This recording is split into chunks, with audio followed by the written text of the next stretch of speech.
कुछ खबरें तजारती दुनिया से। हुकूमत ने अगले 15 रोज के लिए पेट्रोलियम मसनूआत की कीमतों में कमी का ऐलान कर दिया है। इस हवाले से नोटिफिकेशन भी जारी कर दिया गया है।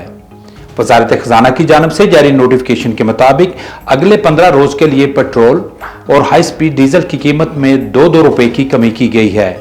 कीमतों में कमी के बाद फी लीटर पेट्रोल की कीमत 252 रुपए 63 पैसे, जबकि हाई स्पीड डीजल की कीमत 256 रुपए 64 पैसे हो गई है। नोटिफिकेशन के मुताबिक पेट्रोलियम मसनूआत की नई कीमतों का इतलाक रात 12 बजे के बाद से होगा।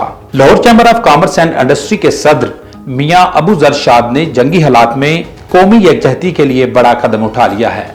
सदर लाहौर चैंबर ऑफ कॉमर्स मियां अबू जर शाद ने 10 मिलियन रुपए से वार फंड कायम कर दिया। उन्होंने कहा कि यह वार फंड मुसल्लह अफवाज और कौम से अजहार यकजहती है।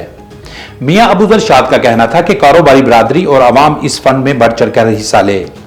पाकिस्तान की सालमियत के लिए बिजनेस कम्युनिटी हर कुर्बानी देने के लिए तैयार है। सदर लाहौर चैंबर ऑफ कॉमर्स ने कहा कि वार फंड का मकसद मुश्किल वक्त में कौमी इदारों को सपोर्ट करना और लाहौर चैंबर ऑफ कॉमर्स ने हमेशा कौमी मफाद को तरजीह दी है। एफबीआर को अप्रैल के दौरान 110 अरब रुपए से जायद रेवेन्यू शॉर्टफॉल का सामना करना पड़ गया है। एफबीआर जराये के मुताबिक एफबीआर को अप्रैल के दौरान 963 अरब रुपए इकट्ठे करना थे। अप्रैल के दौरान सिर्फ 850 अरब रुपए से जायद इकट्ठे हो सके। जुलाई से अप्रैल का रेवेन्यू शॉर्टफॉल 815 अरब रुपए से जायद हो गया है। एफबीआर को जुलाई से अप्रैल 10,130 अरब रुपए इकट्ठे करना थे।